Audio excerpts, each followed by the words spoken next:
After 10 years, Bobby from Santa Fe, New Mexico.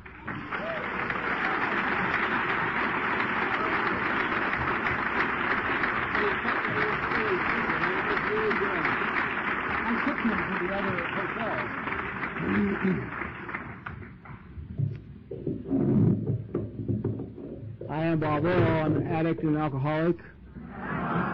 Alcoholic, addict, whichever is least offensive to you. You want this one up a little? Actually, I was talking to the taper. Are we okay? Back in the back?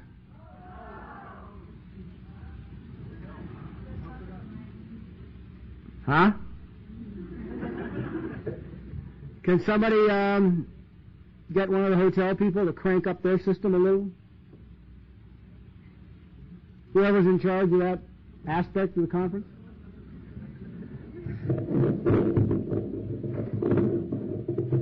Any better? See, I'm from a family that does stuff like that, you know. There's a plate on fire, so they just pick it up from there and move it to there and go back to the drinking. And it's like,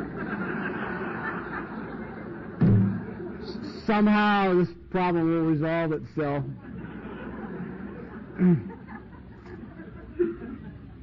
For anyone out there like me who didn't get the oblique reference to Badger, it means they're both from Wisconsin, if you're interested. Ah, more!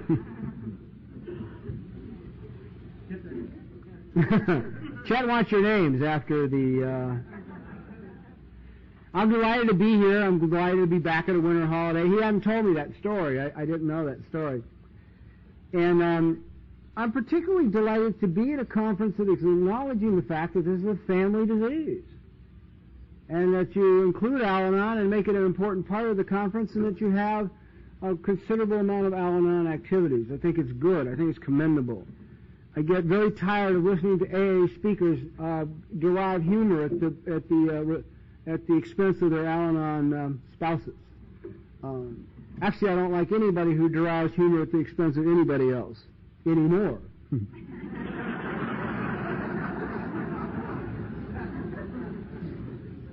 I used to think it was about the funniest humor there was, and used to participate in it a lot, you know. But then I guess we've got a different conception now today in 1995 of what we care means than we did in 1962.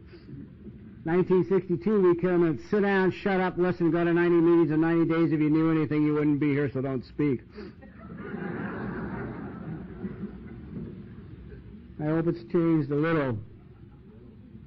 A little.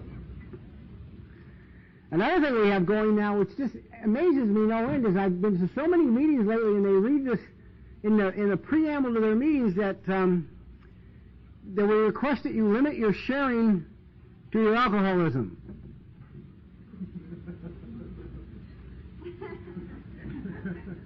Okay. I wonder if anyone is aware that I am the only living human being on the planet that can make the determination whether or not what I'm sharing about has anything to do with my alcoholism.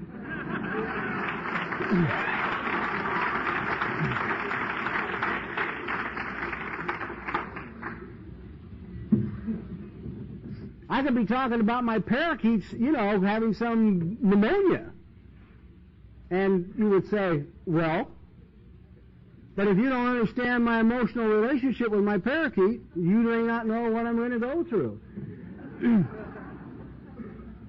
I drink over emotional disturbance of one kind or another. And what will set me off won't set you off. And what will set you off won't set me off. So I'm never in a position to make that judgment as to whether or not what you're sharing has value or merit or doesn't have value or merit. The only other thing I'd like to see you add someday to this conference is an ACA meeting, now that we have come to understand that the person that gets hurt the most by this disease is the children. Absolutely, there's no doubt about it.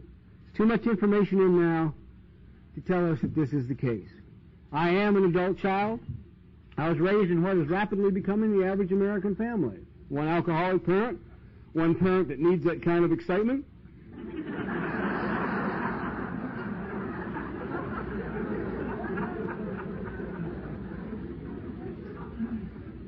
And for the children, in one way or another, usually it's a war zone.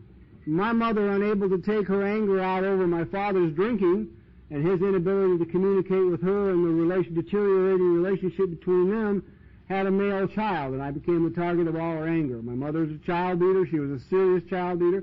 The woman who used her fist. She split open the corners of my eyes. She broke my nose. She'd be in prison if she tried to do to me in 1995 what she did to me between 1935 and 1940. Between 1935 and 1940, there was a real simple rule. You don't mess in your neighbor's business, particularly if it has anything to do with their children. They can do what they want with their children. One of the things I know now about growing up in a home where there's an alcoholic parent is there's a lot of tension. Basically, it's like growing up in a war zone. You never know what's coming next. You cannot depend upon what's coming next. I could do something one day and it was funny and cute and adorable and darling and everybody loved it, and I'd do it the next day and I'd wind up being knocked down and just completely destroyed. So by the time I hit school, I was already in that place of wondering, of feeling different, feeling like I didn't belong, feeling insufficient, incomplete, like there was something awfully wrong with me, and my whole job was make sure that you didn't find out what it was that was wrong with me. This is like my biggest secret. I never can let you see this one tiny little spot inside of me that is my hidden secret. This is like a little bubbling pot of sewage, and I don't want you to find it out. We have a name for it today. It's called shame. I didn't do any better in school. It was so tense at home, I had picked up some bad habits to save my life. And in school, when they ask you a question, they expect you to answer it. Well, in my home, it wasn't healthy answering questions. It was you had to figure out what the answer should be. So that by the time I'm in second grade and I'm confronted with Mrs. Cooney, a very large, angry woman with big black corrective shoes,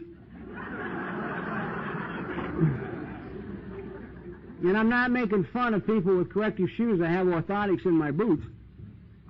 But she'd walk up, she put a 2, I'll remember this day probably till the day I die. The second grade was 52 years ago.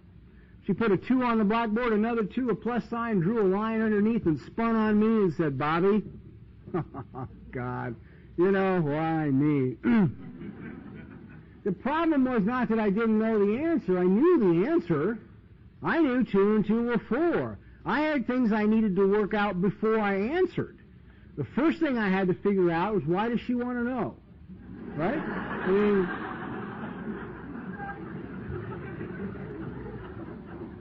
children judge the outside world based on what's happening within the framework of their home.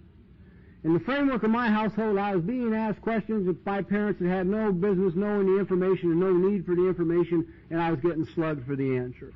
Once I finally resolved to my satisfaction that it was part of Mrs. Cooney's job description to elicit from me some form of proof that I was in fact retaining the information she was dispensing, I moved on to the next part of my problem. Did she know the answer?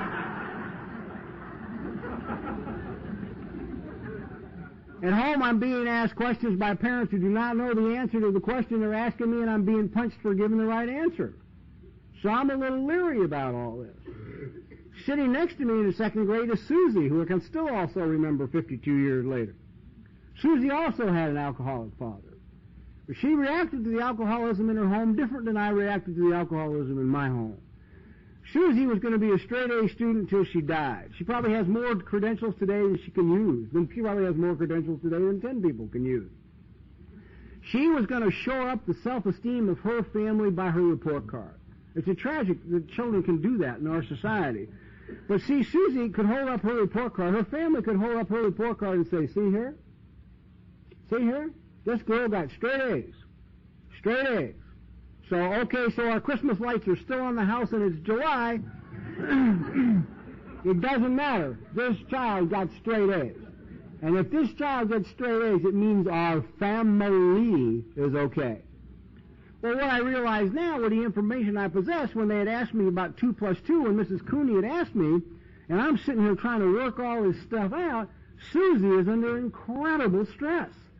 A question has been asked, she knows the answer, and silence hangs in the air. Anyway, Susie couldn't contain herself, and before I got an opportunity to answer the question, she jumped up and went, "4!" 52 years later, man, I can still see those fingers. up in the air. 4. All right, now I have 2 problems. One more note is going home with me because I have a very high IQ, but I'm very slow. So in those days, they had very little information, and if you had a high IQ and you were slow, your slowness was perceived to be intentional. Therefore, I was not a trouble child who needed help. I was a bad child. I was being difficult on purpose. And now, at recess, I had to figure out a way to take Susie's life.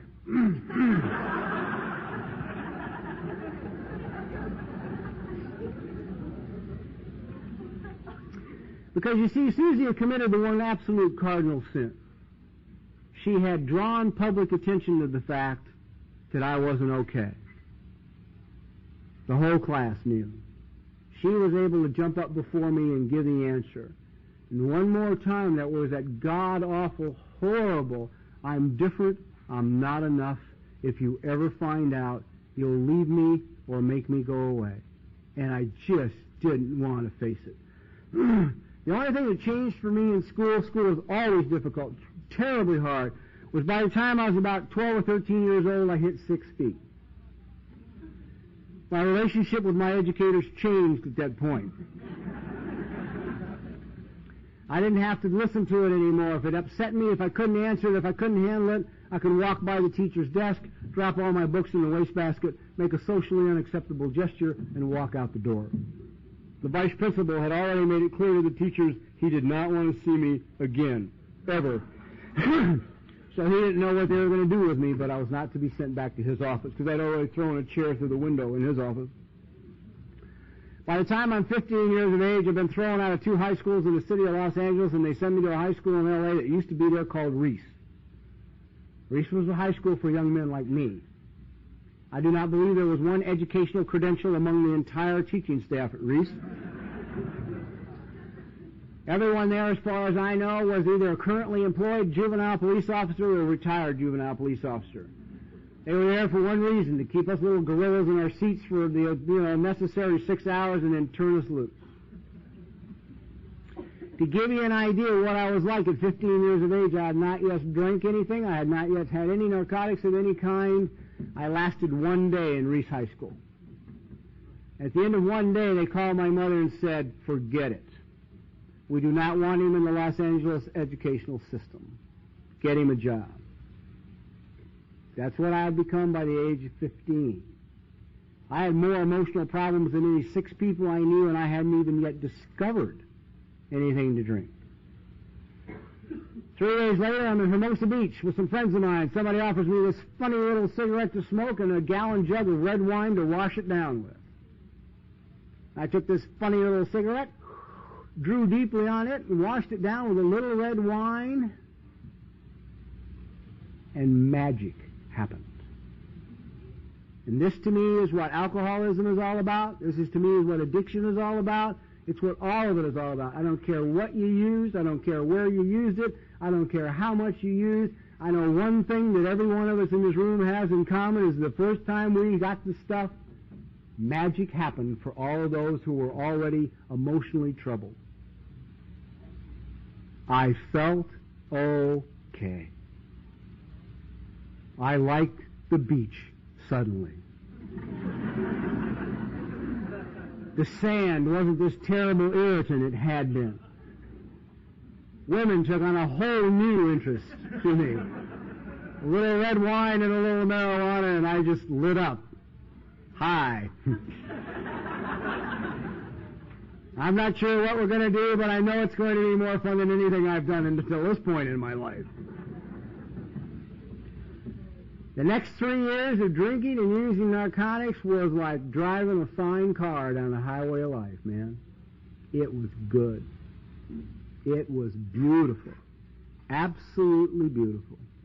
They did what they were supposed to do. If I took uppers, I went up. If I took downers, I went down. If I smoked grass, I got paranoid. If I drank, I blacked out. Basically, I had control.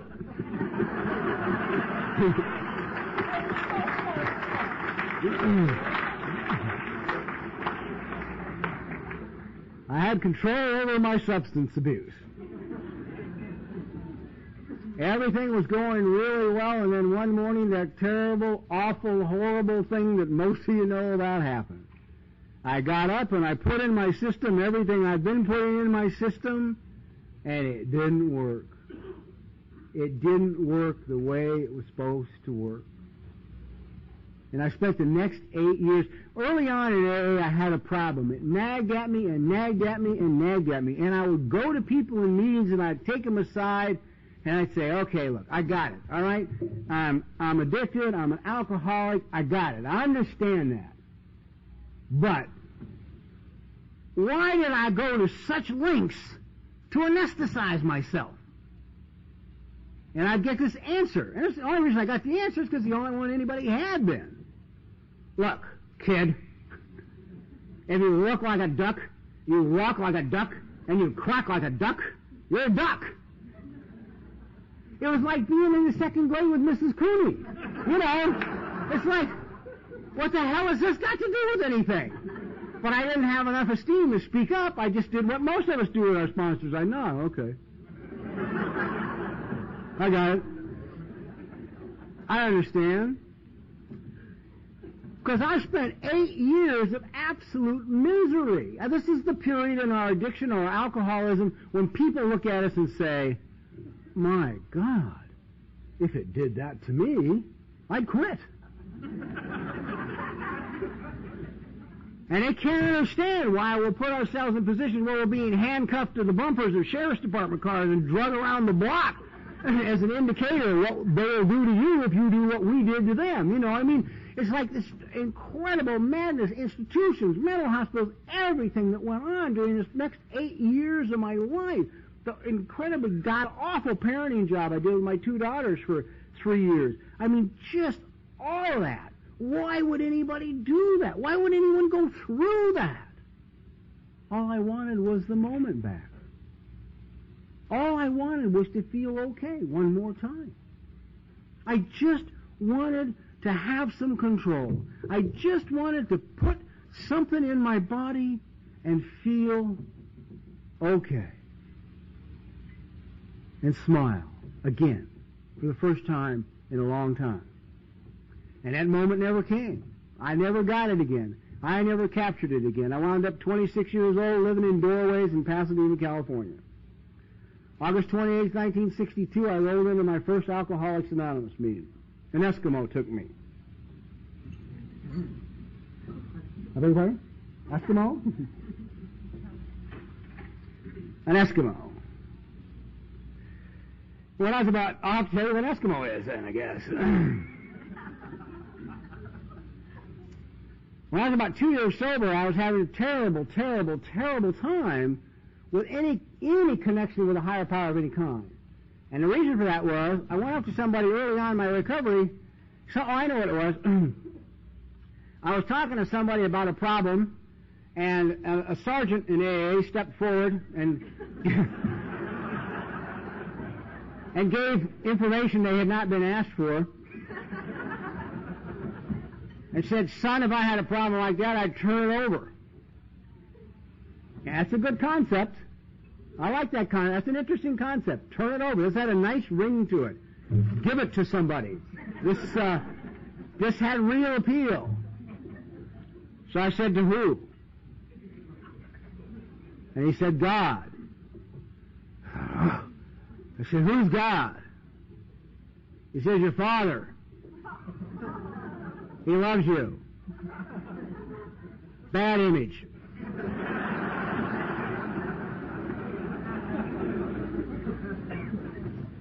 Not one that made me want to let it go, not one that made me want to pray. My father was a man that I could, whatever I did, no matter how hard I tried, it never was enough. I couldn't get held, I couldn't get kissed, I couldn't get attention, I couldn't get strokes, I couldn't get nurturing. It was not in his nature or his ability to give it to me. He didn't have the tool. Doesn't change the pain, but he didn't have the tool. I could not see a working relationship with a higher power that was my father. So I just kind of ignored God for a couple of years, because I couldn't get an image. I couldn't get a hold of anything that would work. You know, except the old throne thing, and that one was very frightening that he had a book. I wasn't even with the state of California, so I figured God and I were in serious, differences.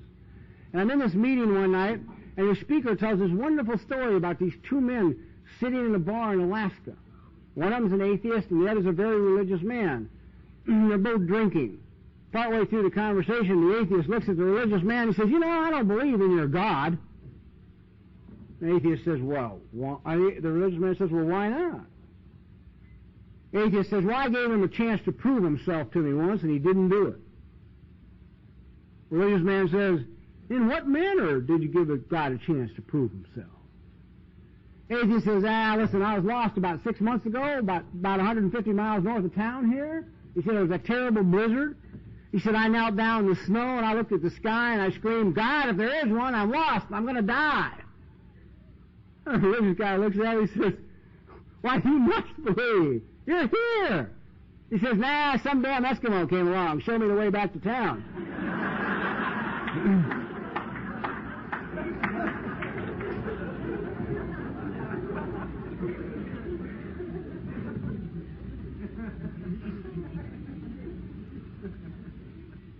So, I was sitting, now to answer your question,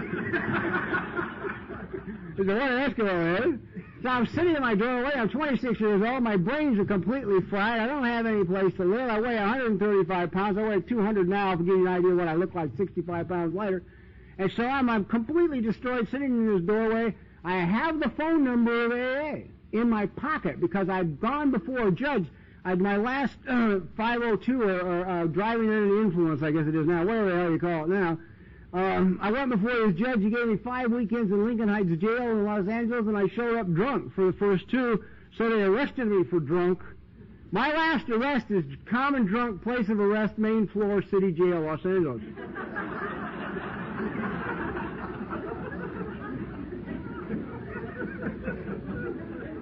This is not exactly the cool guy cruising down Broadway in L.A. and he's 33 Ford Victoria smoking a little grass, you know, with the...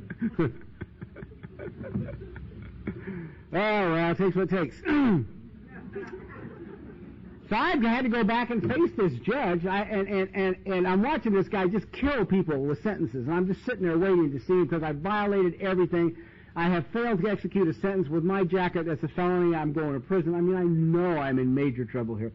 And a guy in front of me, and the judge is not in a good humor, and the guy in front of me gets up and the judge says, "Well, I see here you got a couple of kids and a wife, and then so I'll let you serve the 10 days and weekends, 5 weekends in Lincoln Heights Jail," which is what he originally gave me. And the guy says to the judge, "Your Honor, if it's all the same to you, I just shouldn't do the 10 days straight."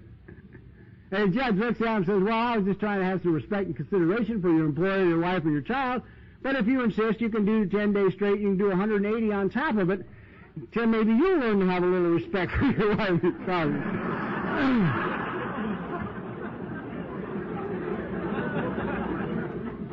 So I thought, this is not going to go well. This is just not going to go well.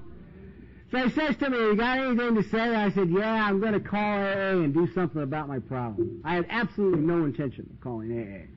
I had no intention of asking any human being anywhere on the planet for help for any reason, ever. And he lit up like a spotlight. He says, good. You'll like AA. He said, "You'll find a new way of life there." He said, "You'll make many new friends. This will be good for you." He said, "I know this to be true because my brother has been sober 9 years." And he let me walk. So, I had AA's phone number, I had a dime, and I must have gone, shame is a very interesting thing. I took that dime and that phone number to a phone booth, I'd say 50 times, 100 times. I'm sick, I'm tired, I'm 26 years old, I'm physically almost dead from the substances, the alcohol and the drugs. And I cannot drop that dime on the phone and call somebody, I don't know, in an office someplace I've never been and say, "Help me." I would rather die than let you know that I can't do it. Because you see, the minute you know I can't do it, then you know there's something wrong with me. And the minute you know there's something wrong with me, you're going to leave me or make me go away or call public attention to the fact that I'm not okay. So I'm sitting in this doorway ready to die, and an Eskimo comes by. He wasn't wearing a wonderful outfit like Wally, but an Eskimo came by. This is a guy who owed me a lot of money. Ever since I'd known him and his wife and their 6 children, he'd been on welfare, man, and I'd given him lots of money off of robberies and things that I had been involved in. He probably owed me $5,000, and in 1962 that was represented a sizable amount of money. And he looks at me sitting down here in the corner in my doorway. He says, "Come on with me, man. You can come stay with me and my wife." I could go with him. He owed me. It's his duty, man. It's the code of the street. You take me with you. You owe me and I need something. Let's go. Him and his wife and 6 children were living in this beat-up, run-down, Skid Row, one-bedroom apartment. And I'm sitting there, and I say to him, one of these days, I gotta call AA. He says, "There's a girl down the hall goes to AA."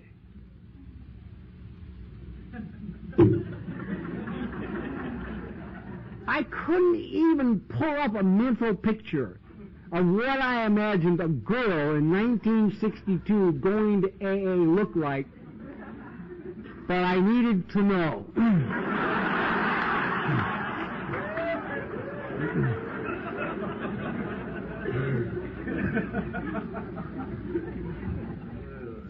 I walked down the hall, knocked on the door, and the girl who opened the door was perfect for me. Perfect. A gift from God. She was 6'2", 6'3". She weighed about 235 pounds, built like a pro football fullback. She had short black hair, tattoos down both arms and both legs, and she was standing there with a half-full pint of booze. This was my introduction to Alcoholics Anonymous. And we tiptoe around on eggshells, worried about what we say to the newcomer. Where on God's earth do you think the newcomer is coming from? You know?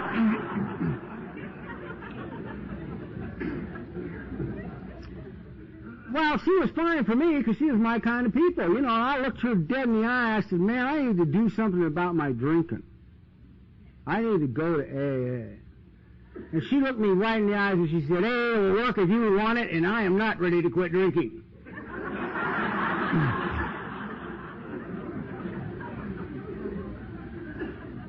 At different times in my life, different things have made sense to me.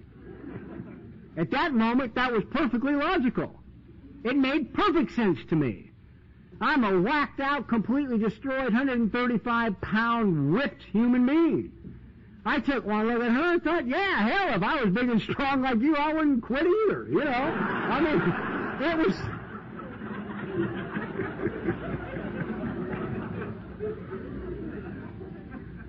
And bless her heart, she felt responsibility for the sobriety she had. She stuck me in a car and took me to a meeting of Alcoholics Anonymous. It's over 32 years ago. I've been clean and sober ever since that meeting. Didn't want to necessarily stay. Didn't like the people.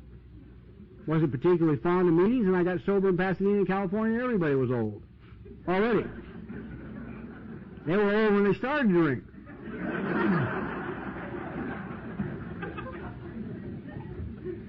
And we had problems communicating. Some of these people had a sense of social responsibility. You know, they got drunk at the country club and passed out on the 18th green, embarrassed themselves, and got sober. When it came to emotional issues, we had trouble communicating with each other. I'm busy taking the chairs apart in the meeting, piece by piece, with little pieces of wood, just ripping them off, you know, because I need something to do with my hands so I don't kill a speaker or somebody else at the meeting. And they're okay. And I begin the adventure, the great adventure of sobriety. And one of my sponsors said a very powerful thing to me. He says, "Listen, you need never drink or use drugs again as long as you live from this day forward, if you don't want to. No, none of one day at a time crap," which I believe in thoroughly, but at that moment I needed to hear that. I was 26 years old. I had a lot of years left in front of me. I needed to know this thing was going to work for a long, long time. I can't even tell you how many countless speakers I've heard in Alcoholics Anonymous talk about, "Oh God, this guy talked with 6 weeks, and I was so impressed. He had 6 weeks of sobriety, and I couldn't just imagine how he got 6 weeks of sobriety." I didn't even listen to people with 6 weeks of sobriety. I didn't care about people with 5 years of sobriety. If they said there's a guy speaking 100 miles away had 20 years, I was there. I was there. I wanted to hear, what do you do for 20 years sober? Because that was a very real concern of mine. Being 26, that was only 46 years of age. I needed to know, and I was already concerned about what was I going to do with my time, you know. Now that I wasn't drinking anymore or trying to put drug deals together, what am I going to do with my time? And I began to go to meetings, and I did almost everything you tell people not to do. Some of it I was a victim, but it's okay. Everybody said, don't get emotionally involved for the first year. This is equally as intelligent as the Just Say No campaign of the government.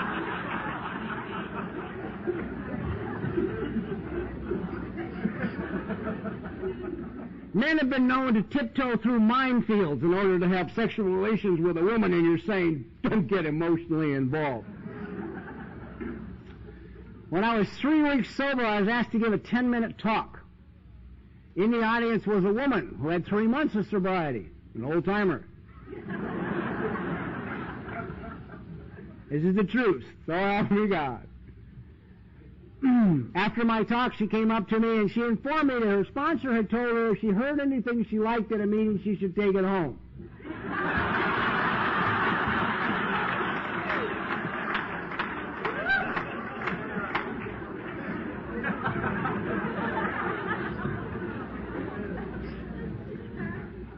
Although she was about 6 years older than me, she'd been a Pasadena Rose Princess, and she was absolutely stunning.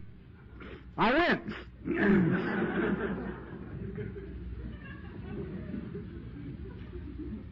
About a week after we got together, she had a complete mental breakdown and landed in a private psychiatric hospital. I did not yet have a sponsor. I didn't know what to do. So I went and visited her every day. I also didn't have a job. I went to visit her every day in the psychiatric hospital and took her get well cards, which I understand now is very sick, but it made sense at the time.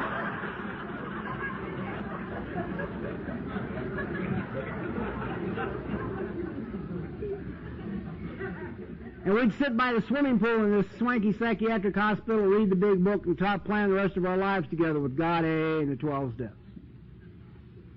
We lasted about a year and a half before we finally gave it up. An incredible year and a half. One of these couples that probably broke up and went back together 14 times, you know. And then about 10 or 12 years passed, and we didn't see each other.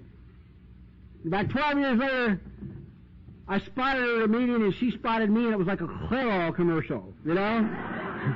We just sort of bounded across this Alano Club, you know, towards each other. And we threw our arms around each other, and at the same time we said the following: thank you for being part of saving my life. As bad as it got for us, as tough as it got for us, as crazy as it got for us, we saved each other's lives. She trusted everybody, I trusted nobody. And we were a great balancing act. We saved each other's life. We didn't know how to do a relationship. We didn't know how to do anything, but we hung on to each other. When we started to fall apart, the relationship started to fall apart, Joyce had the ability to stop living better than any human being I have ever known in my life. When she stopped dead. She could sit in a chair in the living room with no clothes on for 3 days and not move. If you have not noticed, my energy level is a little higher than that.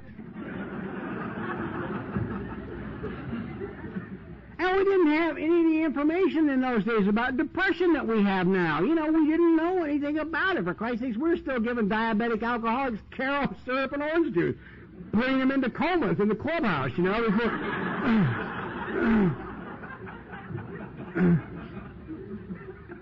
My sponsor walked in one day to see me, walked past Joyce in the living room and said, "What are you today, Joyce? Cabbage or a carrot?" You know, it's like...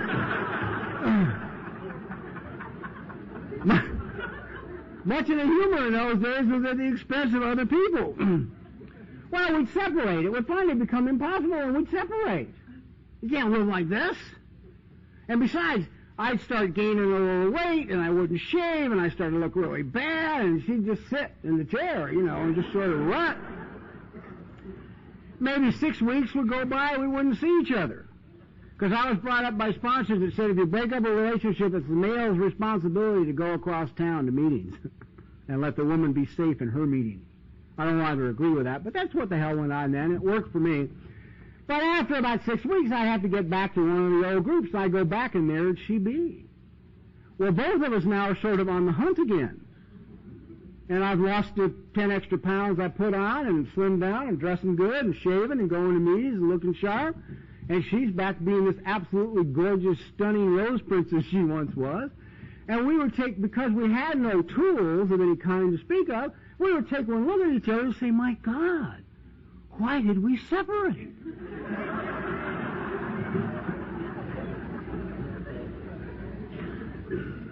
We did this a half a dozen times. And that was with Elsa as a buddy of ours. No one could get through to us. Why not? We needed each other desperately to save our lives. Okay, so sobriety begins. I have sponsors who believe in activity. Get busy. First was meant putting up chairs, and then when they figure you can be trusted, making coffee. Then greeting people at the door when your attitude improves enough that they feel you can greet people at the door safely, Without saying, what are you doing here, man,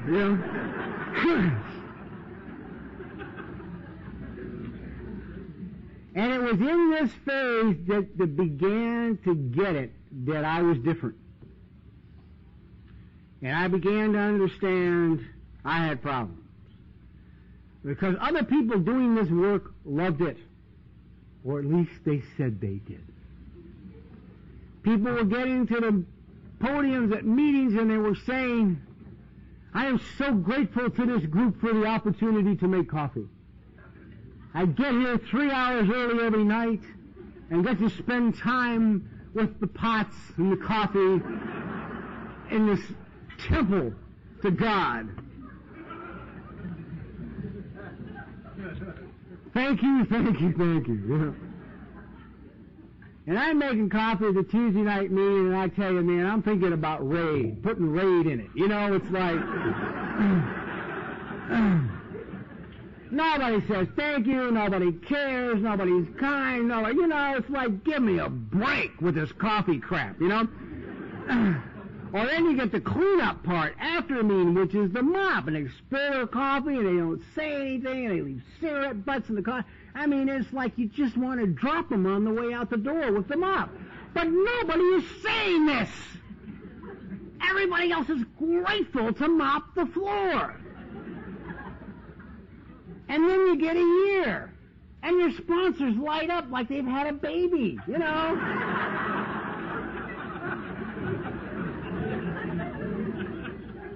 I mean, I blow out the candle on my first cake. It's like,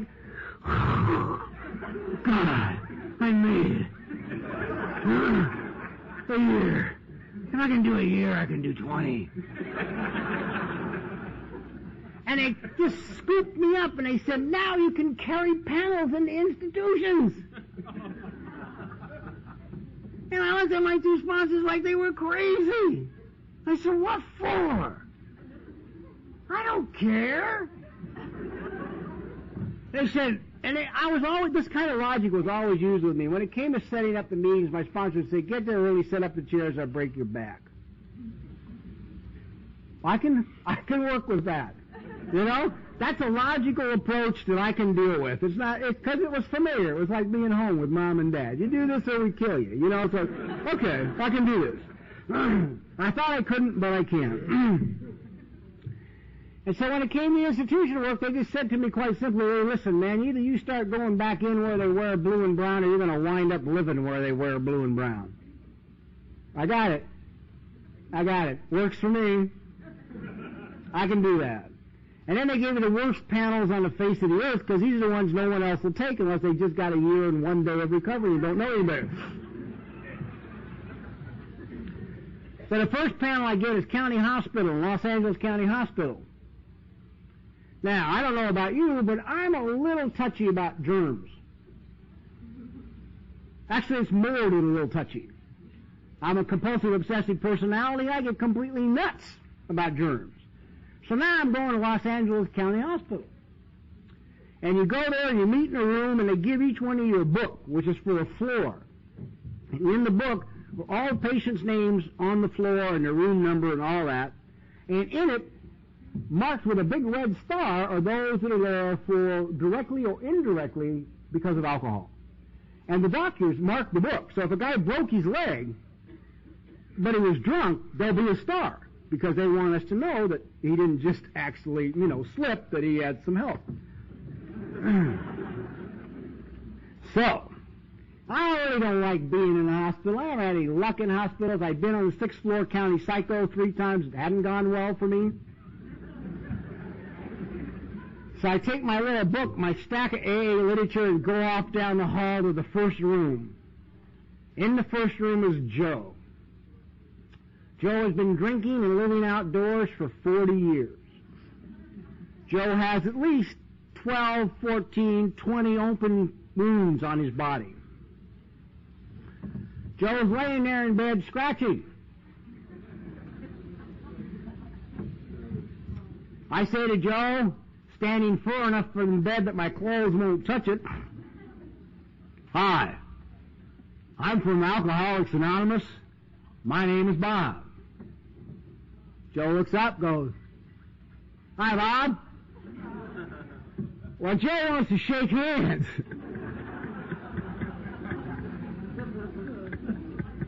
I don't want to shake hands with Joe, man. Joe's been digging all this stuff, It's like, oh no, God. But at that moment, of course, who do you hear? Your sponsor. I hear his voice booming in my head, saying, "On any given occasion, at any given moment, you may be the only example of Alcoholics Anonymous a man will ever see. Be the best example that you can." So I shake Joe's hand. When I talk to him, I'm holding my arm out here like this, So I won't touch my clothes, man. It's like, "I really how are you doing, And I run down the hall to the bathroom and I wash my hands. Screw the soap for the general public. I go right past it to the surgical soap. I'm like washing my hands. So by the time I finished my an hour and a half shift at the county hospital, I have washed my hands 26 times. My clothes feel like they're crawling on my body. I get in my car. I don't even want to touch the steering wheel. I think, oh, God, I got to touch it in the morning when I'm clean. What do I do? And then the people would lie to you. Now, my good buddy of mine, Jim, and I, we went to see this one guy, and he's laying there, he's yellow, with sunglasses on, right? And Jim says to him, "Hi, I'm Jim, this is Bob, we're from AA." And the guy looks at us and says, "Hey, cool, you guys to drop by, but I don't have a problem." I look at Jim, Jim looks at me, Jim looks at him and says, "Man, you're yellow." We didn't have a lot of tact in those days either. Guy says, "I fell down and hurt my liver."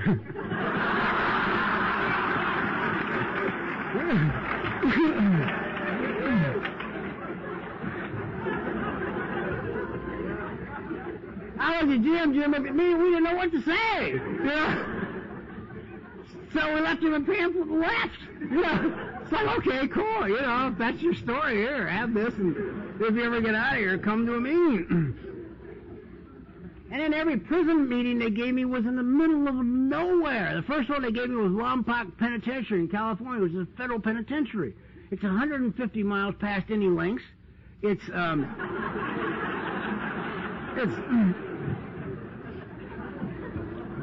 the inside sponsor of the AA meeting was a practicing alcoholic Catholic priest who hated AA.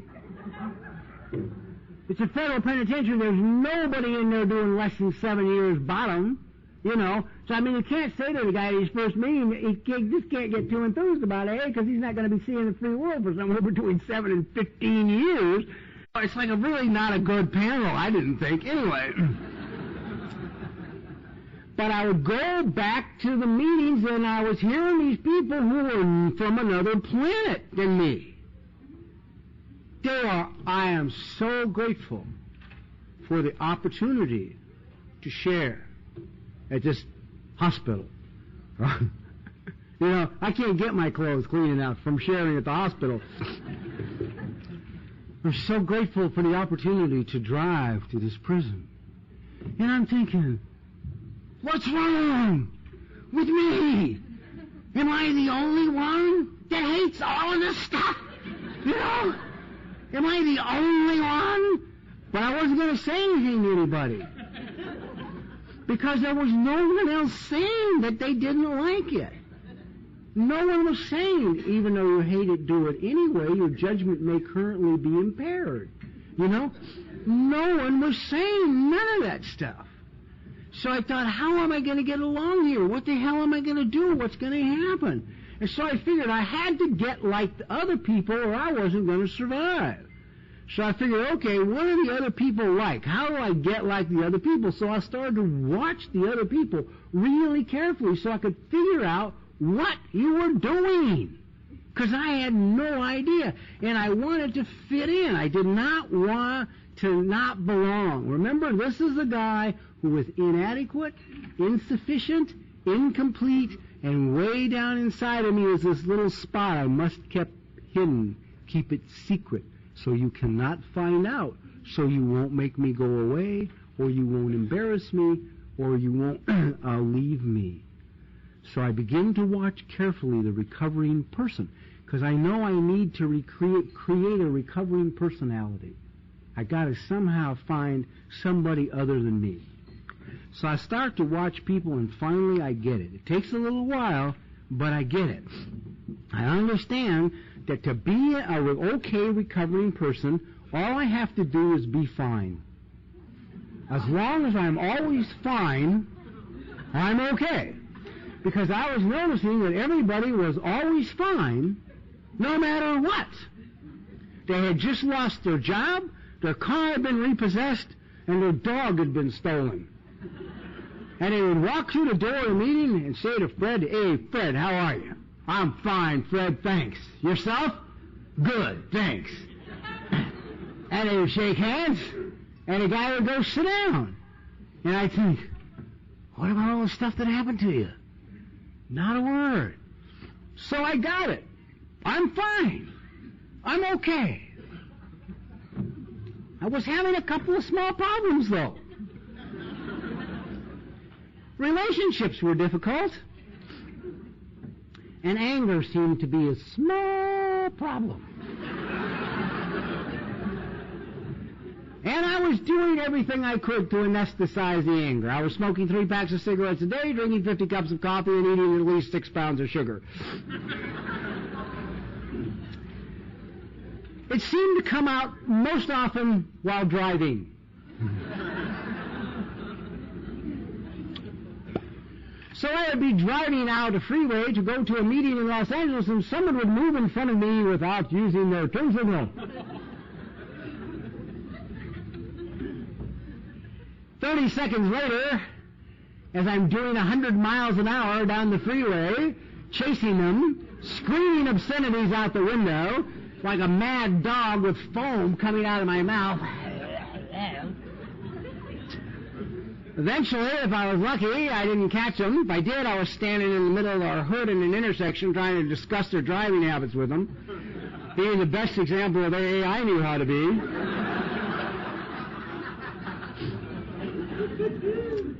Pull into the parking lot where the meeting was, wipe off the foam,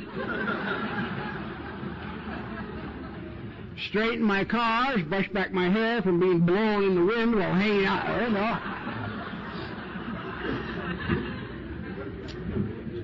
Walk into the meeting, Fred would be there at the door and say, "Hey, Bob, how are you?" I say, "Fine, Fred, man, how about you?"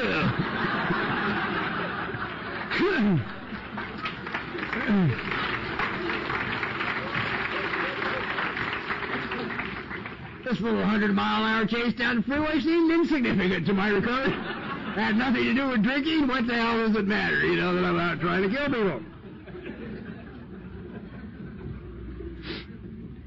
I'm having employment problems. My attitude is it any wonder? So finally I surrendered to God. I'm a couple of years sober, 3 years sober. I don't remember how long now. I don't know how to get this. I don't know how to tell this. I'm trying to think of a way to tell this story short. Well, when I was about 3 years sober in the program of Alcoholics Anonymous, working the most honest program I knew how to work, I accepted a job as a thermodynamics engineer for Worthington Corporation.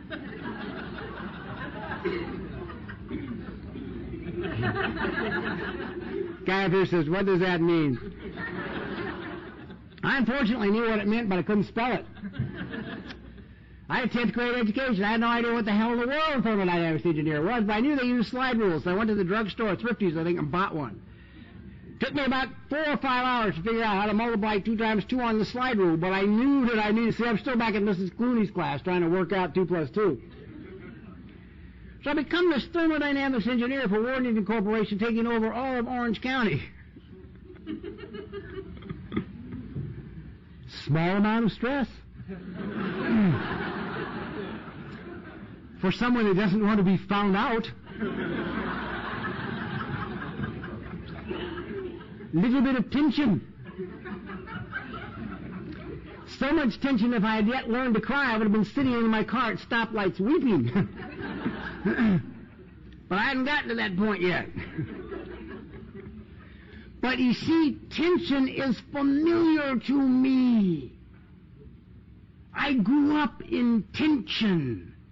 I am comfortable in tension. If things are quiet and calm and peaceful, I can fix that.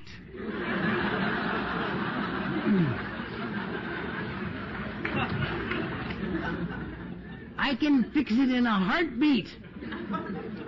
I like tension. Even though it almost kills me, it's the only thing I'm comfortable with because it's the one emotional condition I know what to do with.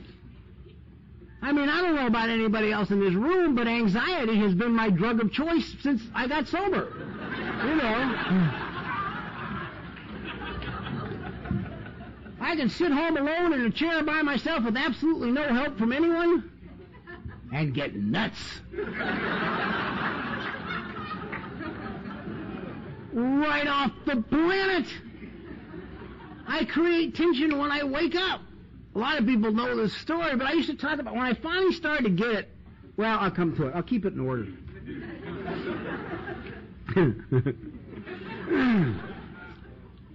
Well, I'm operating in this job okay. I'm pretty slick, you know. I know how to bring a lot of drugs in from Mexico and not get caught and make deals and do all that. So being a thermodynamics engineer isn't a hell of a lot different than that, except they do have some more information than I possess. So I'm kind of booking around Orange County, putting a piece together here, a piece together there, doing this, doing that, and, you know, it's working out. And one of our major customers is a Signal Oil refinery in Huntington Beach. And they have these huge offshore towers. And they have 2 massive Worthington turbine pumps. And these 2 massive Worthington turbine pumps are what suck the oil into the land from the offshore towers so it can be refined. Well, I got a phone call. As an engineer, they give you your home phone number to these people, these big accounts. I'm living in Laguna Beach. Huntington Beach is 30 miles, maybe, away from that. I'm home, 3 o'clock in the morning, the phone rings. Bob, this is Fred Smith, Signal Oil, night supervisor. I got to tell you, we got both our turbine pumps down.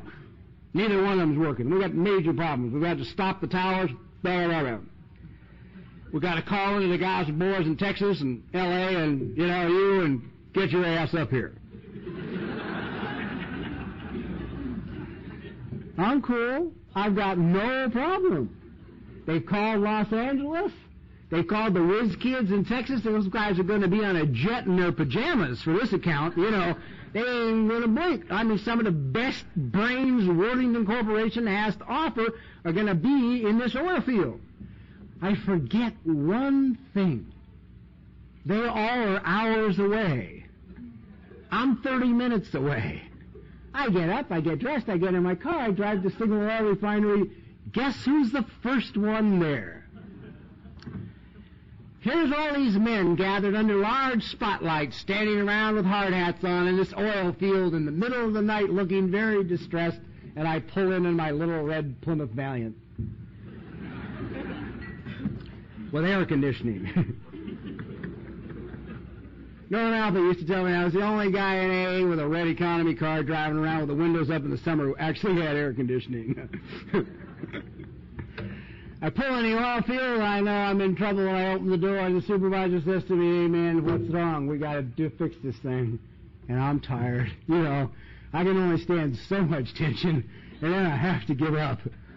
And I looked at him and said, "I don't know how to tell you this, but not only do I not know what's wrong with those pumps, I don't even know how they work in the first place. You know,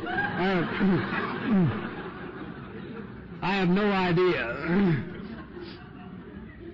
I was fired. The next morning, and I couldn't believe they fired me because I just brought them a big order from S&W Foods. I was stunned that they had the gall to fire me. By now, I'm about 4 years sober, and there's a lot of stress in my life. You know, I understand about God, I understand about Eskimos, but I know that there's a few areas in my life that God won't help me with: relationships, employment, and money. I decide I should take these 3 areas on myself. So by the time I'm approaching my 4th birthday in AA, I've been financially bankrupt through the courts. I haven't had relationships with women in so long my eyes are crossed. And, you know, they start to get it. If you get really desperate guys, they know. You can't even get them to go to coffee. You know, you come cruising across the meeting floor trying to look cool, saying, "Hey, you want to go have a little coffee, talk about God?" They ain't going. They're not gonna budge. I'm sleeping on the couch of a baby of mine, a guy I don't even particularly like. I've borrowed money from every guy I've sponsored. I don't have a car because I lost it in the bankruptcy. I'm working in this car wash for $1.25 an hour. I started at $1.35. They had put me in soap, you know, washing the cars, but I got a rash from the detergent. It's a very manly thing to get, you know. So I had to be moved out of the detergents to the drive-off in, so I'm driving the cars off the line, wiping them down, accepting the quarter tip. This is cool. This is something I really like a lot, you know. And besides that, for those of you who have spent an excessive amount of time in institutions, you know you spend a lot of time sitting on concrete, which creates hemorrhoids. So now I'm bouncing enough off these hot car seats all day long, and my hemorrhoids are back. So basically, I rolled into my 4th birthday in AA, working in the car wash, sleeping on Jim's couch, just not even hardly knowing what a woman looked like anymore, not owning an automobile, owing everyone I sponsored money, getting 12-step calls from central office, and I got to call the person up to see, A, are they sober enough to drive a car, B, do they have a car so they can pick me up so I can take them to the meeting.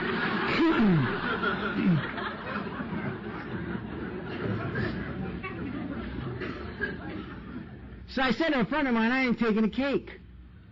And he says, "Why not?" And I says, "What the hell am I going to tell the newcomer? Come in here, hang on, don't drink, and you can have this." You know? This can be your life. An Eskimo drove through the car. They gave me a cake at the Glendale Sanitarium Sunday morning meeting in the Nut House. That was effective. I enjoyed that. But I actually wanted to stay. 2 weeks later, I was up visiting this guy in Camarillo in the state mental hospital up there, and it's a nice spring day, and I'm laying on the lawn, and the trees are full, and the wind's blowing through the trees, and the birds are singing, and I'm laying there 4 years sober saying, "This is okay. I'd like to stay a little while. It'd be just fine to be here in the Nut House a little while, a lot less tension than I have currently in my life." An Eskimo drives through the car wash, offers me a different job. Better job. I can still walk to it and make 50 cents an hour more. So I begin this job. Not happy, but I begin it as a die caster. I was working at a die caster. I'm learning to meditate. Somebody taught me about meditation. I learned Self-Realization Fellowship, Third Eye Meditation, where you focus on the third eye and leave your body. I like this. Leaving my body has been a favorite pastime of mine. So I'm now getting up 4 hours early in the morning to meditate. Oh, okay. Is that right? Oh, okay. That's not what you said when I got up here.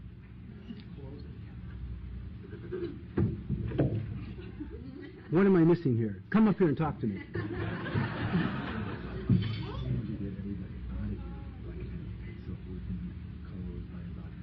Oh, I thought you said I had 2 minutes. Oh. Communication problems between Chet and I, but we've just resolved them. And that's it. Thank you. And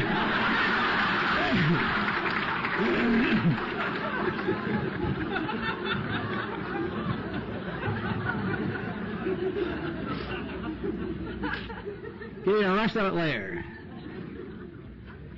Anyway, to make a long story short, about a half hour shorter than I thought. So where was I? I'm meditating 4 hours in the morning. I get up crack of dawn, 4 hours before I have to go to work to meditate. 4 hours in the lap of God.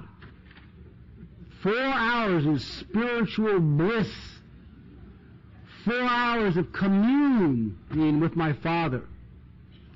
Shower, get my clothes on, get in my car, pull out the driveway, turn right, someone cuts me off. I'm once again doing 100 miles an hour down a side street. Completely insane. So on one hand, and then finally I break my back as a die caster. This was a little gift from God. As a result of breaking my back, I became a television writer.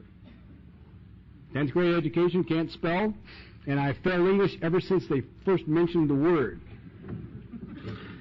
God has a great sense of humor. So now I'm a television writer. I'm a few years sober. I have surrendered myself to God, and my life is coming together. I'm writing television. I'm being paid obscene amounts of money for writing television. I have a small problem with relationships, however. I'm going through wives rather quickly. This little habit, unlike drugs and alcohol, is getting really expensive.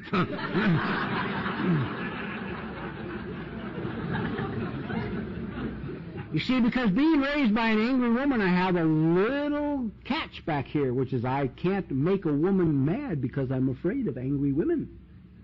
So you get overtly angry, and I'll do anything to stop you from being overtly angry. You know, here's a credit card. Go shopping. Let me tell you, fellow men in the audience, that is not a good idea. No one can shop like an emotionally unhappy female, particularly if it's on the credit card belonging to the one that she's emotionally unhappy about. I have given American Express gold cards to women who could slam dunk Rodeo Drive in an afternoon, man. And did. But what the hell, I'm still a TV writer, I'm an AA speaker, people love me, I'm doing okay. I'm still doing 100 miles an hour down side streets, chasing people in cars, but that's not important. I'm on about wife number 4, but that's not important. Nobody cares about those things as long as I just keep being entertaining at the podium, and I'm fine when I come through the door of the meeting. Well, I stopped being fine, and I started talking about hearing voices sober. Lots of them. Unfriendly ones. Usually upon awakening. I used to talk, these voices were comprised as large vultures sitting on the head of my bed, looking down. I'd wake up. It'd say to me, "Ah, good. Glad you're awake. Been waiting to talk to you." First, I'd like you to know you didn't get enough sleep. I may have had 12 hours. It doesn't matter. The amount of time I didn't sleep doesn't matter. Whatever it is not enough. Better not go to work today. But then again, if you don't go to work, they'll probably fire you. Better go to work. Well, that's not a good idea either, because as tired as you are, you go to work, you're going to get fired anyway. Well, God, you've lost your job. What are you going to do now? You haven't been very frugal with your money. You know, you don't have maybe enough for 6 weeks of that. If you're lucky, then you're going to be on the streets. And, oh, yeah, by the way, that bump just below your knee you thought was a bruise is bone cancer. How are you going to handle the bone cancer? You're going to go to meetings and talk about it? You're just going to be a chicken shit, stay home and rot to death. Mornings have never been my favorite time of the day. I'm awake like 5 seconds. I'm broke, unemployed, living in the streets and dying from cancer. So I figured it's time to start talking at meetings about these voices, because they're wearing me out. They're absolutely wearing me out. So I start to talk about these voices at meetings, and people start to get unfriendly. But other people start to get like, yeah, no shit, you too? And there's a little group of us that begin to get together. They're sort of in clandestine, hidden places and talk about the sober voices, you know? And then we became known in Southern California as the lunatic fringe of AA. So we thought, what the hell, as long as we're the lunatic fringe, let's put on meetings. So we did. Whenever any one of us was asked to speak anywhere, we took 6 of the rest of the others, and we would go let people see what our sobriety was like. But we were spending a great deal of time listening to people who weren't there, who didn't like us.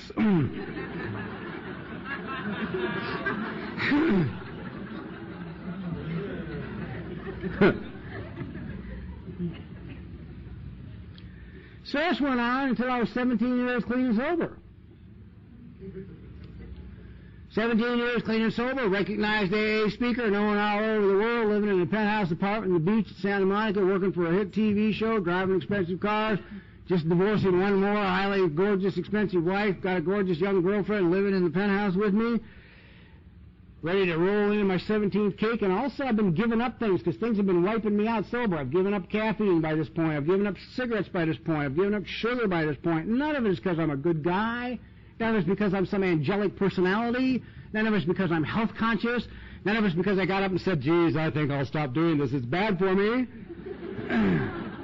I just happen to have a bad habit of using up my lifetime supply of stuff before I die.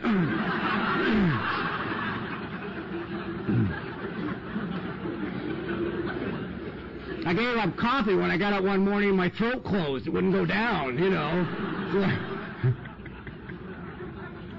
When I'm waking up 4 times a night, smoking cigarettes, crawling, wheezing across the bedroom, I thought perhaps if I want to have any kind of evolution to my recovery, I might want to stop doing this for a little while. Sugar I just gave up when I just got sick and tired of going into comas. You know, I'd have my breakfast, I'd go out, sit down in the kitchen, make my healthy granola breakfast cereal, put a little sugar on it, eat it, and go in and go to sleep for a half hour. You know. So I didn't give any of this stuff up out of some sense of nutritional consciousness. In order to save my sanity from smoking, giving up smoking, I began to run because people said, you know, get some exercise going. I'm convinced today, beyond a shadow of a doubt, if Dr. Bob and Bill were alive today, good nutrition, not smoking, and exercise would be an integral part of our recovery program. Absolutely. Because the benefits of it are too tremendous. Physical exercise will help you burn up the energy you use for anxiety. Is that cool? That's cool, man. I go out and run 15 miles. I got to tell you, I get home, sit in the chair, and my mind says, oh, what about that bill you didn't pass? I don't care.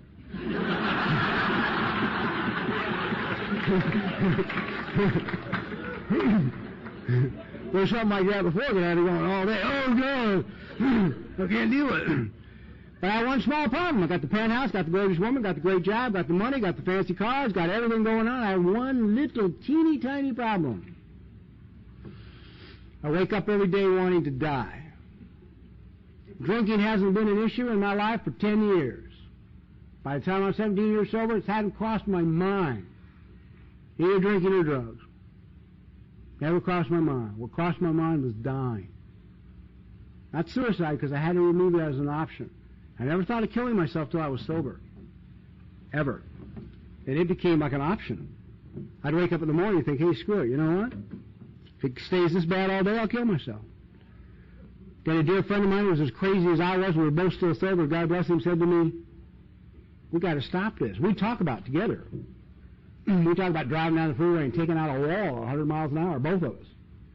And what a tragedy it would be, and how they would miss us. And one day we said to each other, this can't be an option for us anymore. We must eliminate it as an option like we've eliminated alcohol, like we've eliminated drugs. It cannot be an option, and we eliminate it. So then the only thought became dying. I had one choice left. I'd done everything I knew how to do. I'd worked the steps, I don't know how many times. I'd written 32 inventories by this point in my life. I'd gone to meetings, sponsored people, carried panels, done absolutely everything asked of me today, and I wanted to die. So, I decided to go see a therapist. Now this is interesting. You know, I can't understand. People get so upset sometimes about what I say. I would like to refer you to page I don't know, 132 or 133 of the big book, where they heartily suggest we avail ourselves of the psychologists and psychiatrists and many professionals out there to help us. This is the same book the AA police will wave in your face when you try to discuss your parakeet with pneumonia.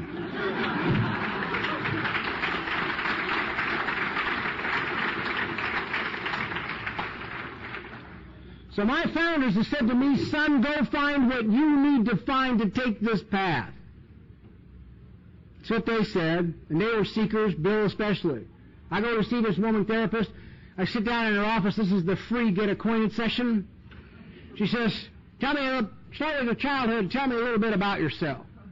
I says, when I was 15 years old, they threw me out of Manual Arts High School. I discovered the wonderful world of drugs and alcohol. I drank and used for 11 years until I was 26 years of age. And 17 years ago, I came into Alcoholics Anonymous. I've been sober ever since. She said, wait a minute. I said, start with your childhood. You weren't born at 15. So I don't remember anything before 15. She got this very strange smile when I said that. By this point in my life, I'm a little cynical. So I knew what the smile meant. Smile meant the minute I left her office, she was going to call a Rolls Royce dealer and tell him she was going to take the one with the full leather interior, because she...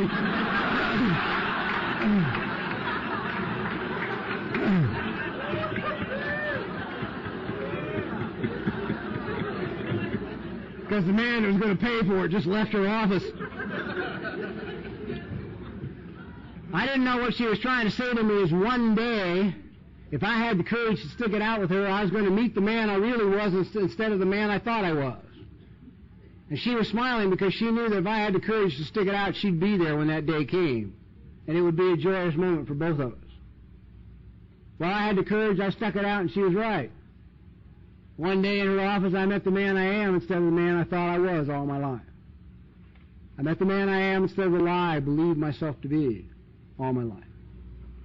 And it has been a joy.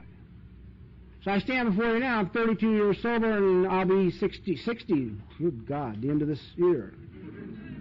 That's another thing. Sobriety isn't anything like what I thought it was, and neither 60.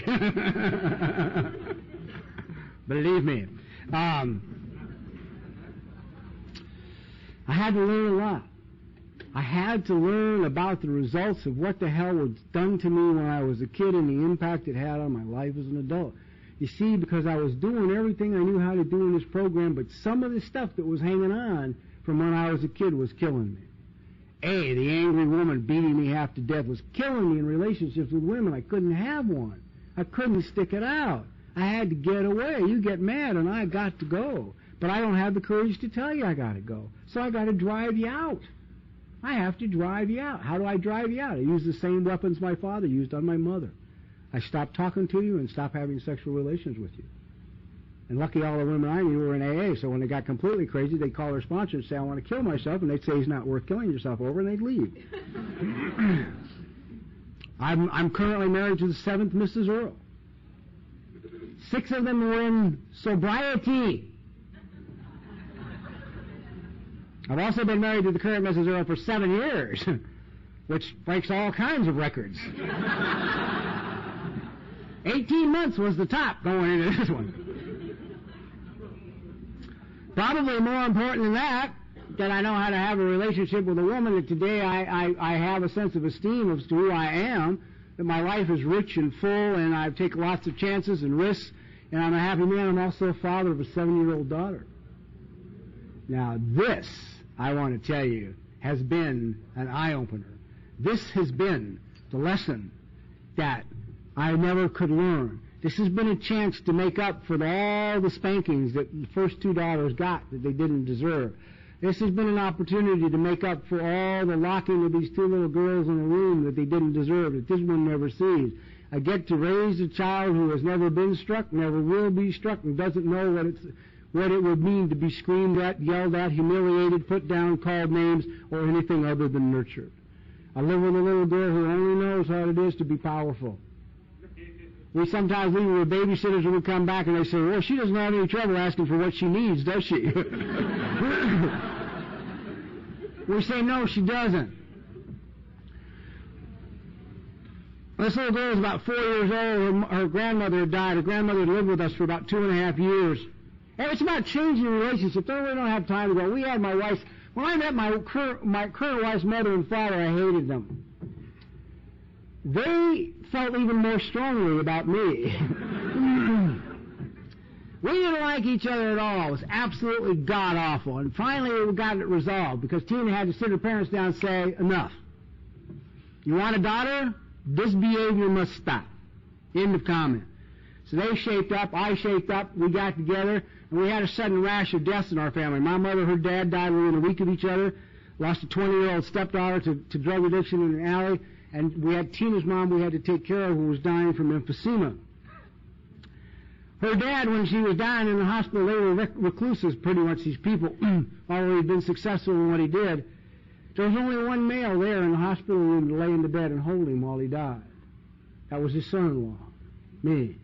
I never got to hold my father. He died in the streets. When her mother died, her mother and I worked out a lot of stuff.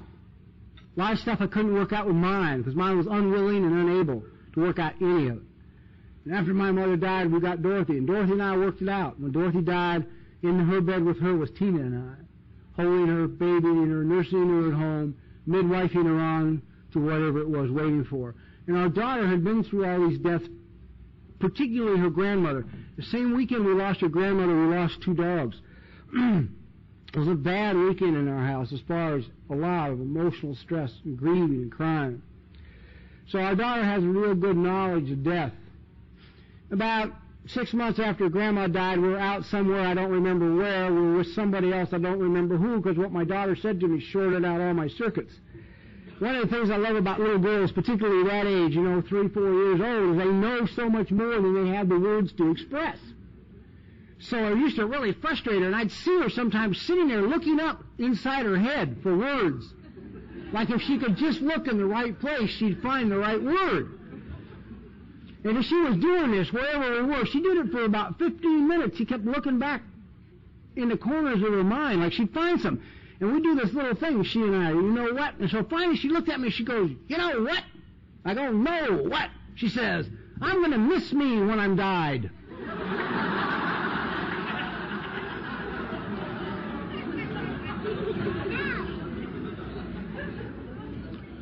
Well, I got to tell you, I didn't have a reality on that one. I'm the guy who they told me in AA to go home and look in the mirror and tell myself I love me. I couldn't say the words. When I looked at me in the mirror, I wasn't going to miss me when I was gone. I thought one of the best things that could happen for me and the planet would be if I just disappeared. I had no sense of this kind of esteem, this kind of power this child had.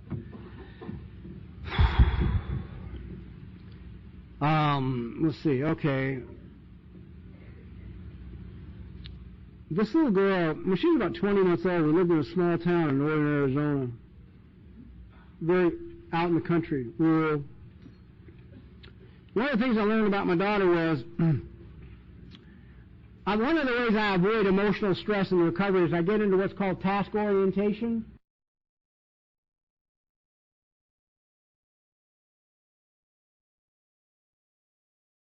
One of the things I learned about my daughter was,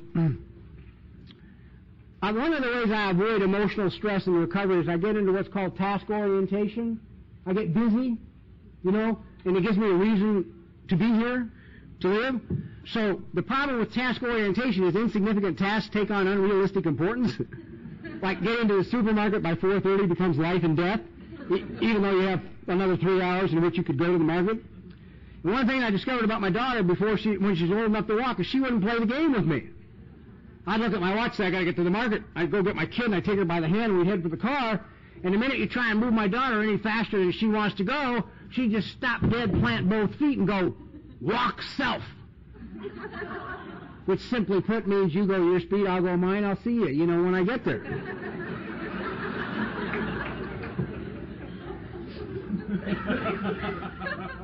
One night we're out walking up a road behind our house towards this town that we're in is surrounded by mesas, by these tabletop mountains. We're walking up towards this one mountain, and the big moon is sitting out like a plate, man, just this full moon. And Alexandra's walking in between Tina and I. Her nickname was Sasha then. She called herself Sasha. We called her Sasha. And she's walking herself. We're going very slow up the road towards the moon. And suddenly she goes, she starts going like this. She's looking at the moon. She goes, oh, she says, oh, Sasha's flying. She goes, oh, Sasha's flying in the air. Oh, Sasha's flying in the air. She says, Sasha's holding the moon.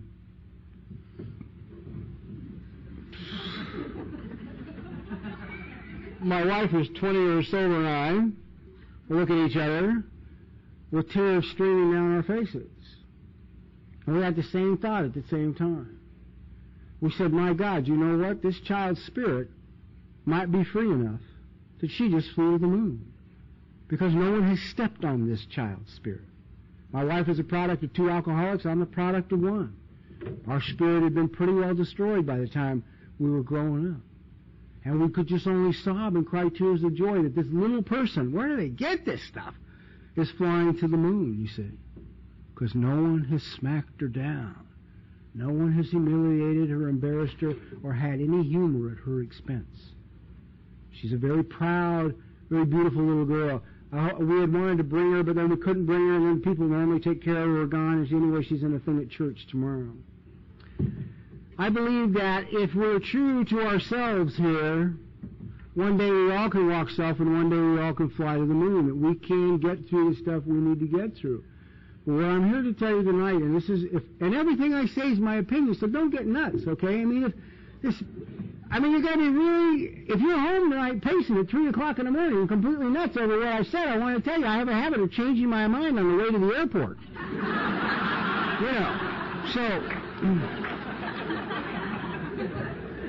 While something I've said may give you acid indigestion, I'll be going to the airport saying, I don't know if that's right or not. I wonder if that's really true. That may not be true. But I do know this. I want to give you the permission, at least in my opinion, to take the path you need to take, to find the tools you need to take to move your recovery forward. Recovery for me is about the quality of my life while sober. The quality of my life while sober. And I take the steps, and I take the risks, and I take the chances, and I take the path to try and be the best possible human being I can be, to get to my feelings, clean out the old ones, and make room for the new ones.